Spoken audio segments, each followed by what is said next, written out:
বিছানার মধ্যে শুয়ে দিলেন। ইন্তিকালের আগ মুহূর্ত আলী রাদিয়াল্লাহু তাআলা আনহু 3টা ওসিয়ত করলেন। বললেন স্বামী আমার, আমি 3টা ওসিয়ত করে যাব, আপনি পালন করবেন। কি তোমার ওসিয়ত? এবার খাতুনে জান্নাত বলে স্বামী আমার, আমি যেই দিন দুনিয়ার থেকে বিদায় হয়ে যাব সেই দিন আপনি আমার হাসান আর হুসাইনকে কোনোদিন ভুলবেন না। ও স্বামী আমার,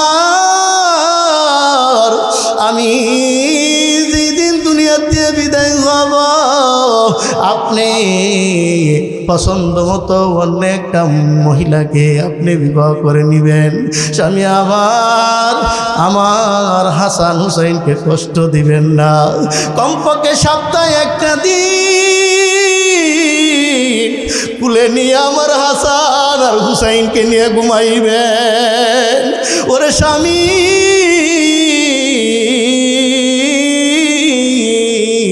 আপনার ঘরে যেই দিন বিবাহ হয়ে আমি আসছি, আমার সংসার করতে যাইয়া কত ভুল ত্রুটি হয়েছে, কত অন্যায় হয়েছে, খেদমতের ত্রুটি হয়েছে গো স্বামী। আপনি মেহেরবানি করিয়া আপনি আমাকে মাফ করে দেন, ক্ষমা করে দেন। আপনি যদি ক্ষমা না করেন, হাসান আর হুসাইনের মা হওয়ার কারণে, নবীর মেয়ে হওয়ার কারণে কিয়ামতের ময়দানে আমি আল্লাহর কাঠগড়া দ্বারা হিসাব দিতে হবে। ও স্বামী, আমার মাফ করে দেন, ক্ষমা করে দেন। এবার আলী রাদিয়াল্লাহু তাআলা আনহু কথা শোনার পর বলে, বিবি রে, আমি আলী তোমার যোগ্যই ছিলাম না, উপযুক্ত ছিলাম না। তোমার আব্বা জান দয়া করিয়া মেহেরবানি করিয়া ইহসান করিয়া তোমাকে বিবাহ আমার কাছে দিয়েছে। ওরে বিবি, যেই দিন আমার করে আসছিল সেই দিন থেকে আজ পর্যন্ত আমি ঠিক মতো 2 বেলা খাবার আমি খাওয়াইতে পারি নাই, আমি 2 বেলা খাবার ঠিক মতো দিতে পারি নাই রে বিবি। আমি ভালো পোশাক আদি পরাইতে পারি নাই রে বিবি। তুমি পারো কি আমি আলীকে মাফ করতে?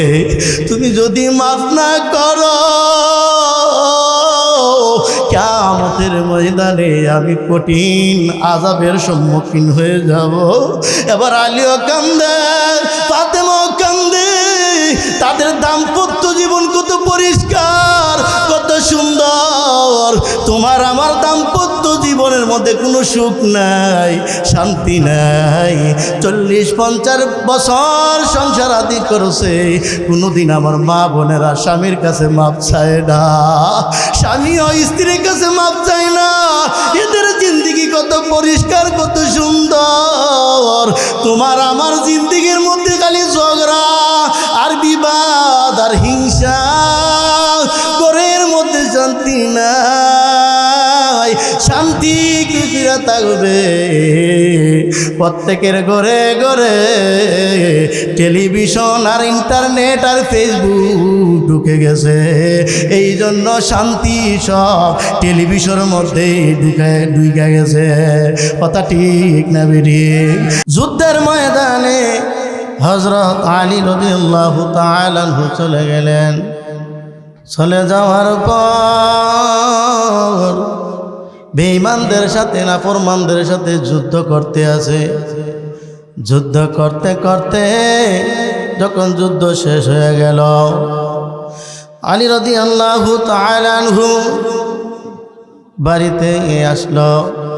বাড়িতে আসার পর খাতুনে জান্নাত ফাতেমাতুজ জোহরা রাদিয়াল্লাহু তাআলা আনহাকে বলল, আমাকে একটু পানি দাও। খাতুনে জান্নাত ফাতেমাতুজ জোহরা রাদিয়াল্লাহু তাআলা আনহা পাশের রুমে যেয়ে দেখে টিলার মধ্যে পানি নেই। আয়েশা দেখে ওইদিকে ক্লান্তিত শরীর নিয়ে আসছে। আলী রাদিয়াল্লাহু তাআলা আনহু ঘুমায়া গেছে। পানি নিয়া অনেক রাত পর্যন্ত পানির ভাণ্ড নিয়ে দাঁড়ায় রয়েছে। কখন প্রাণের স্বামী আলী পানি চাবে আর পানি পান করাইবে। তাহাজ্জুদের সময় হয়ে গেছে। তাহাজ্জুদের সময় হওয়ার পর আলী রাদিয়াল্লাহু তাআলা আনহু তাকায় দেখে ফাতেমা রাদিয়াল্লাহু তাআলা আনহা পানির ভাণ্ড নিয়ে দাঁড়ায় রয়েছে। কি গো ফাতেমা, রাত্র গভীর হয়ে গেছে, তুমি কেন ঘুমাও না? এই ব্যাপারে কি? খাতুনে জান্নাত ফাতেমা রাদিয়াল্লাহু তাআলা আনহা বললেন, স্বামী আমার, আপনি পানি চেয়েছিলাম, আমি ঠিক মতো সময় মতো পানি দিতে পারি নাই। কখন আপনার ঘুম ভেঙে যায় আর আমি আপনাকে পানি পান করাইব? ওগো স্বামী আমার, এই জন্য আমি এতটুক রাত পর্যন্ত পানি পান করার জন্য অপেক্ষা আছি। আলী রাদিয়াল্লাহু তাআলা আনহু বললেন, বিবি আমার, তুমি যে এতটুক খেদমত করেছ, এই খেদমতটুকুর কারণে আমি আলীর কলিজা ঠান্ডা হয়ে গেছে। আলী রাদিয়াল্লাহু তাআলা আনহু উযু করিয়া তাহাজ্জুদের নামাজে দাঁড়ায় গেছে। তাহাজ্জুদের নামাজ আদায় করে বাজান আর দুই চোখ থেকে টপ টপ করে পানি পড়ে। তাহাজ্জুদের নামাজ খাতুনে জান্নাত ফাতেমা রাদিয়াল্লাহু তাআলা আনহা আলীর পিছনে আদায় করতেছে। যখন তাহাজ্জুদের নামাজ শেষ করিয়া আলী রাদিয়াল্লাহু তাআলা আনহু দুইটা হাত আল্লাহর আদালতে বিচারিছে আর করুণ সুরে ডাকে, ও আমার মালিক আল্লাহ, আমার বিবি নবীর দুলালি খাতুনে জান্নাত ফাতেমা যে খেদমতটুকু করেছে, আয় আল্লাহ, আমি আলীর কলিজা ঠান্ডা হয়ে গেছে। ও আমার মালিক আল্লাহ, আমি আপনার কাছে আবদার জানাই দোয়া করি, আমার বিবি হযরত ফাতেমাকে সমস্ত জান্নাতের মহিলাদের সর্দারিনী বানিয়ে দে। আল্লাহ পাক রব্বুল আলামিন দোয়া করতে দেরি হয়, আল্লাহ তাআলা কবুল এবং মঞ্জুর করে নিলেন। আল্লাহ তাআলা ডাইকা ডাইকা বলেন, জিবরাইল, তুমি তাড়াতাড়ি জমিনে সুসংবাদটা নিয়ে যাও। জিবরাইল জমিনে চলে আসছে। মায়ার নবী রাহমাতুল লিল আলামিন মসজিদের নববীর মধ্যে ফজরের নামাজের ইমামতি করতেছে।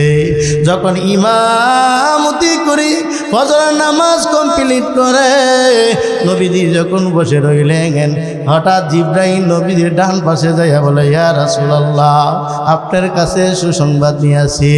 নবীজি বলার, জিবরাইল, সাত সকালে তুমি কেন আসছো? কি কারণে রে জিবরাইল? জিবরাইল বলে, নবীজি, আমি সুসংবাদ নিয়ে আসছি।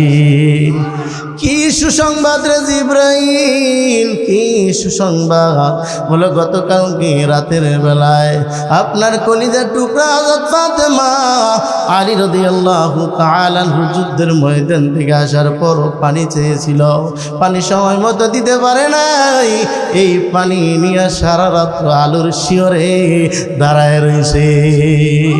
আপনার আলী খুশি হইয়া তাহাজ্জুদের নামাজ আদায় করিয়া আল্লাহর কাছে দোয়া করছে, আল্লাহ, যতটুকু নবীর দুলালি আমার বিবি যতটুকু খেদমত করেছে, আমি আলীর কলিজা ঠান্ডা হয়ে গেছে। আল্লাহ, আমি দোয়া করি আমার বিবি হযরত ফাতেমাকে জান্নাতের মহিলাদের সর্দারিনী বানিয়ে দাও। নবীজি সুসংবাদটা নিয়ে আসছি, তাম দুনিয়ার মানুষকে আপনি জানাই দেওয়ার জন্য মহান আল্লাহ আপনার নিকটে আমার পাঠাইছে। ফাতিমাতু সাইয়্যিদাতু নিসাই আহলিল জান্নাহ, আপনি ঘোষণা দিয়ে দেন কিয়ামত পর্যন্ত যত মহিলা যত আপনার উম্মত আসবে তাদেরকে আপনি ঘোষণাটা দিয়ে দেন, আমার কলিজার টুকরা ফাতেমা জান্নাতের মহিলাদের সর্দারিনী। এর পর্দার আড়ালের মা, মাইকের আওয়াজ কানে যায় রে মা, ভালো করে শুনো, মনোযোগ দিয়া শুনো। আগামীকালকে আবার তোমরা ওয়াজ নসিহত শুনবে, বহু দূরের কথা। আবার 1 বছর ঘুরিয়ে আসার পর এর মধ্যে দেখবেন অনেক আল্লাহর বান্দাবান্দি কবরে চলে গেছে। জীবনের শেষ মাহফিল মনে করে ভালো করে শুনো, হযরত আলী রাদিয়াল্লাহু তাআলা আনহু ফজরের নামাজ আদায় করার জন্য মসজিদে চলে গেছেন। ওইদিকে খাতুনে জান্নাত হযরত ফাতেমাতুজ জহরা রাদিয়াল্লাহু তাআলা আনহা গায়ের মধ্যে প্রচণ্ড জ্বর। এই অসুস্থ অবস্থায় সমস্ত ঘরের কাজকর্ম নিজে করেছেন। হযরত আলী রাদিয়াল্লাহু তাআলা আনহু ফজরের নামাজ আদায় করে যখন ঘরের মধ্যে প্রবেশ করেছে, আহারে তাকায় দেখে হযরত ফাতেমা রাদিয়াল্লাহু তাআলা আনহা গুনগুন গুনগুন করে কান্দে। আহা, আলী রাদিয়াল্লাহু তাআলা আনহু বললেন, ফাতেমা কেন কান্দো, কিসের জন্য কান্দো আমাকে বলো। ফাতেমা রাদিয়াল্লাহু তাআলা আনহা চোখের পানি বন্ধ করে না, আলীর ডাকে উত্তর দেয় না, খালি কান্না করতে আছে, কান্না করতে আছে। অনেক কাকুতি মিনতি করার পর ফাতেমা রাদিয়াল্লাহু তাআলা আনহা আলীর দিকে লক্ষ্য করে বলে, আমার স্বামী আলী, আজকে স্বপ্নে আমি দেখেছি আমার বাবা নবী মুহাম্মদুর রাসূলুল্লাহ সাল্লাল্লাহু আলাইহি ওয়াসাল্লাম আমার ঘরের মধ্যে প্রবেশ করেছে। ঘরে প্রবেশ করিয়া কি যেন তালাশ করে, তালাশ করিয়া যখন ঘর থেকে বাইর হয়ে গেল, আমি পেছন থেকে ডাক দিলাম, আব্বা জান আপনি কি তালাশ করেন, কাকে তালাশ করেন? আব্বা জান পেছন থেকে উত্তর দেয়, এরে ফাতেমা আমি তো তোমাকে তালাশ করতেছি, এরে মা আমি তোমাকে নিয়ে যাওয়ার জন্য। ফাতেমা রাদিয়াল্লাহু তাআলা আনহা এই কথা শোনার পর ঘুম ভেঙে গেছে। আলী রাদিয়াল্লাহু তাআলা আনহু এই স্বপ্ন শোনার পর এবার আলীও কান্দে, ফাতেমাও কান্দে। আবার নবীজি বলল, ও আমার ফাতেমা আজকে তো তুমি রোজা রাখবাই আর সেহরি করবাই আলীর দস্তরখানায়, আর ইফতার করবাই আমি আব্বা জানের দস্তরখানায়। এই বর্ণনা যখন ফাতেমা দিল, আলী ফুফাইয়া ফুফায় কাঁদতেছে। আহারে আমার মনে হয় আমার বিবি হযরত ফাতেমা দুনিয়ার মধ্যে আর থাকবেন না, মনে হয় আজকেই ইন্তিকাল করবেন। এবার স্বামী এবং স্ত্রী দুজনে ফুফাইয়া ফুফায় কান্দে। ওইদিকে ইমাম হাসান আর হুসাইন রাদিয়াল্লাহু তাআলা আনহুমা এসে দেখে গে আব্বা জানো কান্দে, আম্মা জানো কান্দে, ফাতেমা কান্দে, আলীও কান্দে। হাসান আর হুসাইন মার চেহারার দিকে তাকাইয়া তাকায় বলে, মা গো কেন কান্দো? ও আব্বা ও আম্মা জানারা ও কেন কান্দতেছ? আমি হুসাইনকে বলো, হাসানকে বলো। খাতুনে জান্নাতের একটা উপহার ছিল, ইমাম হাসান আর হুসাইন কোনো কাজে যদি বিরক্ত না হইতেন ডাইরেক্ট বাবা জানের কবরে পাঠায় দিতেন, যাও তোমরা নানা জানের কবরে চলে যাও। এই মুহূর্তে খাতুনে জান্নাত ফাতেমা আদেশ করছে, আমার হাসান ও হুসাইন এই মুহূর্তে তোমরা দুনো ভাই আমার বাবা তোমার নানা জানের কবরের পাশে চলে যাও। হাসান আর হুসাইন দৌড়াইয়া নানা জানের কবরের পাশে যখন গেলেন, নানা জান অটোমেটিক কবর থেকে আওয়াজ ভেসে উঠছে, এরে আমার আদরের নাতিরা, এরে হাসান আর হুসাইন আমার কাছে কেন আসছো? আমার কাছে তো সব সময় তোমরা আসতে পারবাই, আমার কাছে সব সময় তো কথা বলতে পারো। পাই, তোমরা তাড়াতাড়ি বাড়িতে চলে যাও, তোমার মার শিওরে চলে যাও। আজকে তোমাদের দিনটা শেষ দিন, আগামী কালকে আর মা বলে ডাক দিতে পারবা না। তাড়াতাড়ি বাড়িতে যাও, বাড়িতে যাইয়া তোমার মা, আমার কলিজার টুকরা হযরত ফাতেমার চেহারার দিকে গিয়ে তাকায়া থাকো। এই কথা শোনার পর হাসান হুসাইন চোখের পানি চলে আসছে, টপ টপ করে চোখের পানি পড়ে। আর নবীজির রওজার থেকে দৌড়াইতেছে বাড়ির দিকে, আইসা দেখে হযরত আলী রাদিয়াল্লাহু তাআলা আনহু, হযরত ফাতেমা রাদিয়াল্লাহু তাআলা আনহা চোখের পানি গলায় কাঁদতে আছে। ইমাম হাসান আর হুসাইন মার চেহারার দিকে তাকাইয়া বলে, মাগো আজকের দিনটি নাকি শেষ দিন। ও মা, ও আমার আব্বা জান, আপনারা কেন কাঁদতেছেন? এই সুসংবাদ আমাকে, আমার ছোট ভাই হুসাইনকে আমার নানা জান বলে দিয়েছে। ওগো মা, আমার নানা জান বলছে আপনার চেহারার দিকে তাকায় থাকতে। ও মা, আগামী কালকে তুমি নাকি ইন্তিকাল করবাই, তোমার মা বইলার ডাক দিতে পারবো না। এবার হাসান আর হুসাইন মার চেহারা দিকে তাকাইয়া তাকাইয়া কান্দে আর বলে, মা গো, একটা দুধের ফুটার হক আমরা কি দিয়ে আদায় করব? তাড়াতাড়ি বলে দেন, আমরা খাতুন ভাই কিভাবে হকটা আদায় করতে পারি? খাতুনে জান্নাত ফাতেমা কান্দে আর বলে, এরে হাসান আর হুসাইন, যেই দিন আমি ফাতেমাকে পর্দা সহকারে গভীর রাতে লাশটা কবরে দাফন করে দিতে পারবে, সেদিন থেকেই তোমাদের যত হক যত দাবি আছে, আমি খাতুনে জান্নাত ফাতেমার সমস্ত হক এবং দাবি মাফ হয়ে যাবে। এবার খাতুনে জান্নাত অসুস্থ হয়ে পড়লেন, হাসান আর হুসাইন বিছানার মধ্যে শুয়ে দিলেন। ইন্তিকালের আগ মুহূর্ত আলী রাদিয়াল্লাহু তাআলা আনহু তিনটা ওসিয়ত করলেন, বললেন, স্বামী আমার, আমি তিনটা ওসিয়ত করে যাব, আপনি পালন করবেন। কি তোমার ওসিয়ত? এবার খাতুনে জান্নাত বলে, স্বামী আমার, আমি যেই দিন দুনিয়ার থেকে বিদায় হয়ে যাব, সেই দিন আপনি আমার হাসান আর হুসাইনকে কোনোদিন বলবেন না। ও স্বামী আমার,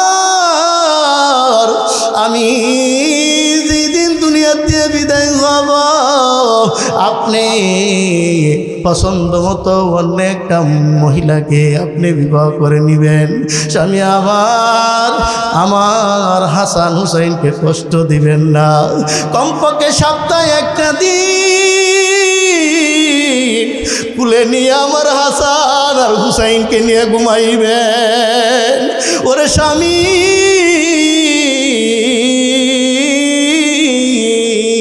আপনার ঘরে যেই দিন বিবাহ হয়ে আমি আসছি, আমার সংসার করতে যাইয়া কত ভুল ত্রুটি হয়েছে, কত অন্যায় হয়েছে, খেদমতের ত্রুটি হয়েছে গো স্বামী। আপনি মেহেরবানি করিয়া আপনি আমাকে মাফ করে দেন, ক্ষমা করে দেন। আপনি যদি ক্ষমা না করেন, হাসান আর হুসাইনের মা হওয়ার কারণে, নবীর মেয়ে হওয়ার কারণে কিয়ামতের ময়দানে আমি আল্লাহর কাঠ করা দাঁড়ায় হিসাব দিতে হবে। ও স্বামী, আমার মাফ করে দেন, ক্ষমা করে দেন। এবার আলী রাদিয়াল্লাহু তাআলা আনহু কথা শোনার পর বলে, বিবি রে, আমি আলী তোমার যোগ্যই ছিলাম না, উপযুক্ত ছিলাম না। তোমার আব্বা জান দয়া করিয়া, মেহেরবানি করিয়া, ইহসান করিয়া তোমাকে বিবাহ আমার কাছে দিয়েছে। ওরে বিবি, যেই দিন আমার করে আসছিলাম, সেই দিন থেকে আজ পর্যন্ত আমি ঠিক মতো 2 বেলা খাবার আমি খাওয়াইতে পারি নাই, আমি 2 বেলা খাবার ঠিক মতো দিতে পারি নাই রে বিবি। আমি ভালো পোশাক আদি পরাইতে পারি নাই রে বিবি। তুমি পারো কি আমি আলীকে মাফ করতে? তুমি যদি মাফ না করো, কিয়ামতের ময়দানে আমি কঠিন আযাবের সম্মুখীন হয়ে যাব। এবার আলীও কান্দে, ফাতেমাও কান্দে। তাদের দাম্পত্য জীবন কত পরিষ্কার, কত সুন্দর। তোমার আমার দাম্পত্য জীবনের মধ্যে কোনো সুখ নাই, শান্তি নাই। 40-50 বছর সংসার আদি করছে, কোনোদিন আমার মা বোনেরা স্বামীর কাছে মাপ চায় না, স্বামীও স্ত্রীর কাছে মাপ চায় না। এদের জিন্দিগি কত পরিষ্কার, কত সুন্দর। তোমার আমার জিন্দিগির মধ্যে খালি ঝগড়া আর বিবাদ আর হিংসা, ঘরের মধ্যে শান্তি নাই। শান্তি কুকুরা থাকবে প্রত্যেকের ঘরে ঘরে টেলিভিশন আর ইন্টারনেট আর ফেসবুক ঢুকে গেছে। এই জন্য শান্তি সব টেলিভিশনের মধ্যে ঢুকে গেছে। কথা ঠিক না বেরি? এবার আলী রাদিয়াল্লাহু তাআলা হুকুম মাফ করে দিলেন। আর একটা ওসিয়ত বলল, স্বামী আমার, আমি মারা যাওয়ার পর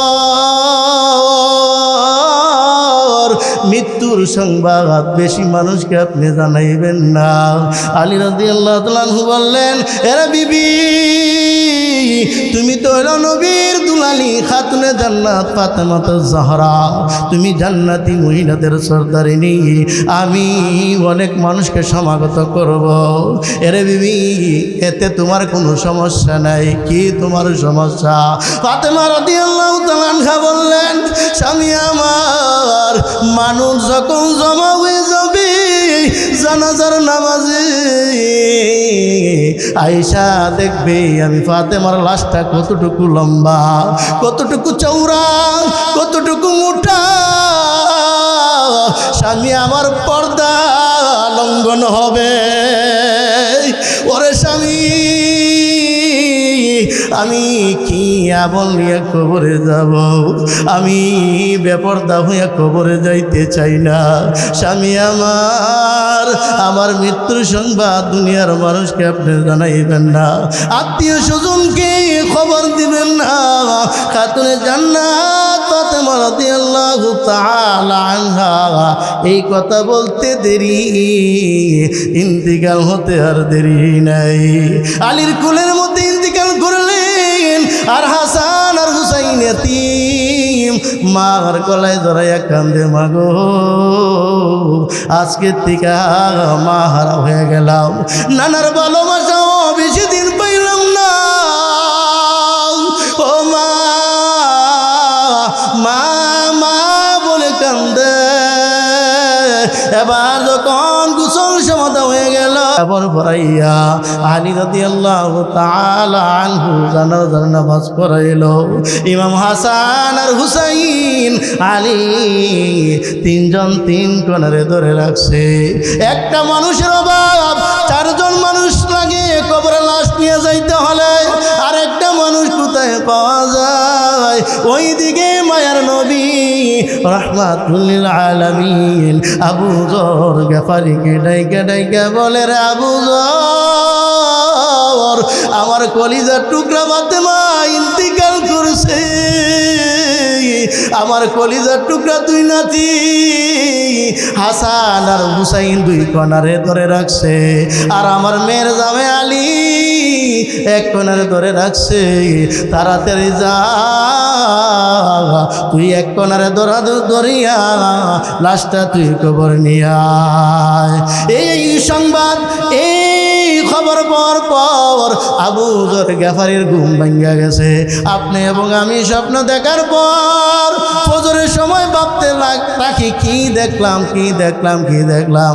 আবু যর বলল, আমার নবীজির কথা এবং স্বপ্ন কোনোদিন মিথ্যা হতে পারে না, আমি এই মুহূর্তে করে থাকতে পারি না। আবু যর গেফারি রাদিয়াল্লাহু তাআলা আনহু ঘর থেকে দৌড়াইয়া দৌড়াইয়া আলীর বাড়ির দিকে রওনা করছে। আলীর বাড়ির দিকে যায়, হঠাৎ আলী রাদিয়াল্লাহু তাআলা আনহু দূর থেকে দেখা যায় আবু যর গেফারির চেহারা। বলে, ভাই আবু যর কি দাঁড়া, আমার হাসান আর হুসাইনের মা আমার বিবি ওসিয়ত করছিল, আমি দুনিয়ার মানুষকে জানাইতাম না। কেরে আবু যর তুই খবরটা কই পাইলি, কে সুসংবাদ দিয়ে দিল, তাড়াতাড়ি তুমি আমাকে বলো। বলে, আলী আমার কোনো দোষ নাই, কোনো দোষ নাই, আমাকে ঘুমের ঘরে নবী মুহাম্মাদুর রাসূলুল্লাহ সাল্লাল্লাহু আলাইহি ওয়াসাল্লাম বলতে আছে। এরা আবু যর তাড়াতাড়ি যা, আমার ফাতেমার লাশটা কাটিয়ার মধ্যে জমা রইছে, দরাদরি করিয়া তুই কবরে নিয়ে আয়। ও গো আলী, আমার নবী যদি না পাঠাইতেন আমি কোনোদিন আপনার বাড়িতে আসতাম না, আপনার বিবি লাশের কাঠের সামনে কোনোদিন আসতাম না।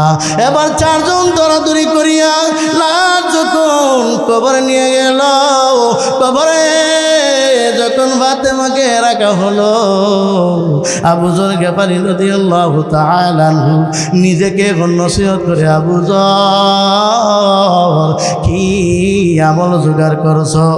এ আবু যর, তুই একদিন এই কবরের মধ্যে শুইবি, তুই কবরের আযাব সহ্য করতে পারবি? এ আবু যর, তুই জাহান্নামের আগুন সহ্য করতে পারবি? তুই কি জোগাড় করলি, হিসাব কিতাব মিলা, এরপরে তুই কবরে যা। আবু যর গেফারি রাদিয়াল্লাহু তাআলা আনহু নিজেকে নিজে ওসিয়ত করে, আহারে শেষ মুহূর্ত কানতে কানতে করে পেরেশান হয়ে গেছে। কে সে আবু যর গেফারি? যেমন তেমন সাহাবী না, নবীজির একজন প্রিয় সাহাবী হযরত আবু যর একদিন খেজুরের বাগান দিয়া হাঁটাহাঁটি করতেছে মাথা নিচু করিয়া, ওইদিকে উহিনিয়া নবীজির কাছে চলে আসছেন। নবীজির সাথে কথোপকথন হইতেছে, আলাপ আলোচনা করতেছে। হঠাৎ জিব্রাইলের নজর আবু যর গেফারির চেহারার উপরে পড়ে গেছে। এবার জিব্রাইল নবীকে বলল, ওগো নবীজি, আপনার প্রিয় সাহাবী খেজুরের বাগানে দিয়া হাঁটাহাঁটি করতেছে মাথা নিচু করিয়া। এবার জিব্রাইল বলল, রে রাসূল বলল, এরে জিব্রাইল, আমার আবু যর গেফারিকে তুমি কিভাবে চিনো, কি কারণে চিনো? এবার জিব্রাইল বলল, নবীজি, আমি আবু যরকে আমি জিব্রাইল চিনি, শুধু তাই না, আকাশের মধ্যে যত রহমতের ফেরেশতা আছে সমস্ত রহমতের ফেরেশতারা আপনার প্রিয় সাহাবী আবু যর গেফারিকে চিনে। কিরে জিব্রাইল, কি কারণে, তার মধ্যে কি আমল সমস্ত ফেরেশতারা চিনে, কি আমল করছে, তাড়াতাড়ি আমাকে বলো, আমার জানতে মন চায়। জিব্রাইল বলল, নবীজি, এই সুসংবাদটা দেওয়ার জন্যই তো আপনার কাছে আমি চলে আসছি। নবী গো, আপনার আবু যরের মধ্যে দুইটা আমল, একটা জাহিরি আমল আর একটা বাতিনি আমল। এবার নবী বলল, জাহিরি কোনটা আর বাতিনি আমল কোনটা? এবার জিব্রাইল বলল, ওগো নবীজি, বাতিনি আমল হলো আপনার কাছে যখন আপনার প্রিয় সাহাবী আবু যর গেফারি যখন আসে আর আপনি যখন নসিহত করেন, ওয়াজ করেন, ওয়াজ, আবু যর মাথা নিচু করিয়া নিজেকে নিজে খুব ছোট মনে করে আর নিজেকে নিজে বলে, আবু যর আকাশের নিচে জমিনের উপরে কোনো নালায়েক বান্দা যদি থাকে, কোনো অযোগ্য বান্দা যদি থাকে, অনেক ছোট বান্দা যদি থাকে, আমি আবু যর এর চাইতে ছোট বান্দার দ্বিতীয় কেউ নাই। ওগো নবীজি সব সময় আবু যর গেফারি নিজেকে নিজের তুচ্ছ মনে করে। আর নবীজির হাদিসের মধ্যে আসছে, মান তাআদুলিল্লাহি রাফাহুল্লাহ, যারা আল্লাহকে পাওয়ার জন্য, নবীজিকে পাওয়ার জন্য নিজেকে নিজে ছোট বানায় নেয়, আল্লাহ তাআলা তাকে বড় বানায়া দেয়। আবু যর গেফারি রাদিয়াল্লাহু তাআলা আনহু, আবু যর গেফারি রাদিয়াল্লাহু তাআলা আনহু কেমন আমল করছেন চিন্তা করছেন নি? আবার বলেন, নবীজি জাহিরি আমল কোনটা, জাহিরি আমল কোনটা? বলল এত বেশি পরিমাণে সূরাতুল ইখলাস, কুল হুয়াল্লাহু আহাদ, এই সূরাটা এত বেশি পরিমাণে তিলাওয়াত করে, তিলাওয়াত করতে করতে স্বয়ং আল্লাহ রাব্বুল আলামিনের সাথে গভীর সম্পর্ক হয়ে গেছে। আসমানের মধ্যে মহান আল্লাহ ঘোষণা দিয়েছে, রে ফেরেশতারা, আবু যর গেফারি সাহাবী আমাকে মহব্বত করে ভালোবাসে, আমিও তোদেরকে সাক্ষী রেখে বলতেছি, আমি রব্বুল আলামিন আমার বান্দা আবু যর গেফারিকে ভালোবাসি। এই জন্য আমল করা দরকার আছে না নাই? সময় পাইলাই সূরাতুল ইখলাস তিলাওয়াত করো, সময় পাইলাই ইস্তিগফার পড়ো, সময় পাইলাই দুরূদ শরীফ পড়ো, সময় পাইলাই আল্লাহর নামের জিকির করো। কারণ সময় খুব সংকীর্ণ, কার কখন ডাক এসে যায় বলা যায় না। এর পর্দার আড়ালের মা, নসিহত দিয়ে কি তুমি শিক্ষা গ্রহণ করলাই? এখন পর্যন্ত স্বামীর সাথে বিনয় হইয়া, নমনীয় হইয়া কথা বলতে পারো না। কথা ঠিক না বেটি? আজকের মাহফিল থেকে শিক্ষা গ্রহণ করে নাও, ফাতেমার আমলের সাথে তোমার আমল মিলাও। যদি খাতুনে জান্নাতের সাথে যদি জান্নাতে যাইতে চাও, নবীর দুলালি ফাতেমার সাথে তোমার আমল মিলায়া নাও। যদি তোমার আমল মিলিয়া যায়, তাহলে তোমার হাসর হবে খাতুনে জান্নাত ফাতেমার সাথে। যেই কথাগুলি বললাম, আল্লাহ তাআলা বুঝার আমল করার তৌফিক দান করুক। বলেন আমিন।